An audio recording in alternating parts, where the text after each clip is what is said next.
So now I have the exhaust cam in, so to get some continuity, I suppose the word is, I put the same cam that I just had in the inlets in the exhaust, just to remove a variable. You never know, this cam might be out of alignment or whatever. So these bolts aren't even torqued down, they're just torqued down on the torque setting on the drill, and very stiff in these bearings, very stiff, very difficult to move, and that will be a major problem. Obviously it will sap power, and remember these are worn shells as well. So yeah, why is that then? What's going on there, do you think? Could be a number of things, but I've already found what it is likely to be, although I've worked on a few of these heads now and there's always something that doesn't quite make sense on these. But basically, if I put a straight edge on that surface there, okay, just a steel rule, relatively straight. Who knows how accurate it is, could be bloody miles out. But anyway, if I push it down at this end, we have a gap, that end. Twang, twang, twang, twang, twang. And you can even rock it from side to side. Now, when I say some things don't make sense sometimes, we also have a similar situation on the inlets. I'll just sprocket boss so it's out of the way. We have same situation, just about everywhere. So that measures about 1/8 thou. I can get an 1/8 thou feeler gauge in all along the length of that. I've done it with another flat bar, so straight edge. So this is a piece of aluminium flat bar.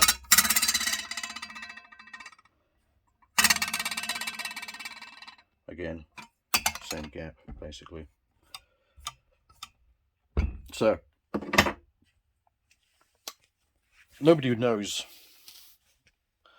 why this does this, but I've got a pretty good idea what's going on. If you look at this head, there's a massive amount of material in this central area around the cam chain tunnel, and there's less material as you go towards the edges.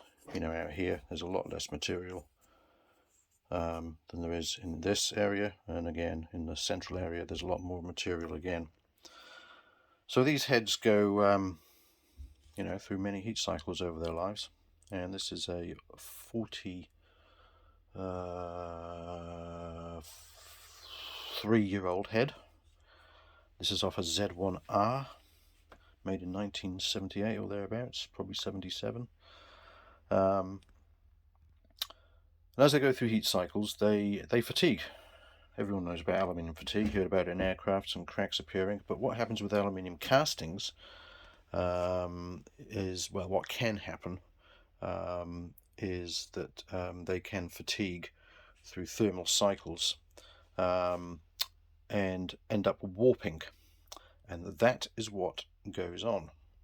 So basically, if you think about it, there's a lot of material in the middle that hardly moves when it gets heated up or up and down, and it's very solid. It's located very well with the studs right close together in the center, and then as we move out, the stud spacing does move out a wee bit, not too much of course because they're cylinder studs, but they do move out a tiny bit.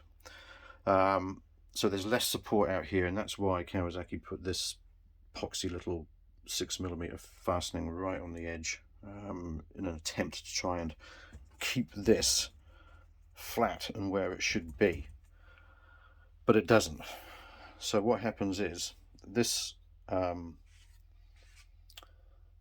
head, through fatigue,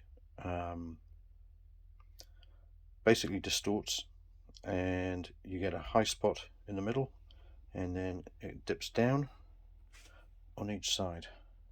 But every single head that I've looked at, so 3 heads, on the right hand side, it's always worse. It goes down more on the right hand side. Why? I don't know. Very strange. Maybe something to do with this cam retention, axial retention.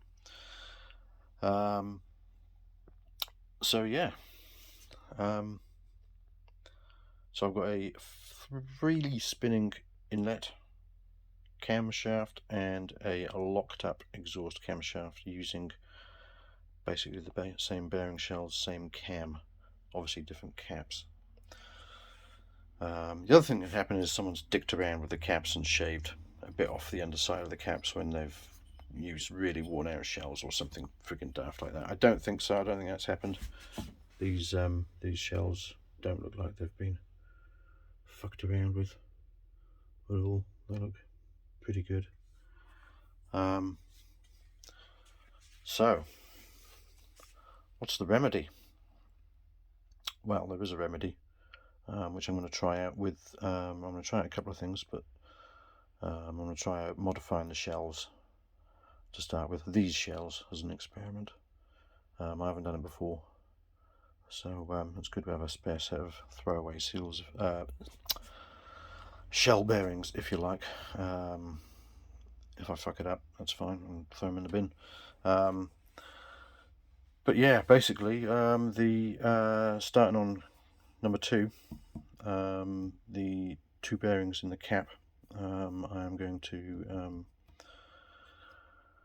shave them down until we can get some rotation, because most of the friction is coming from here. If I undo, come on, you sod.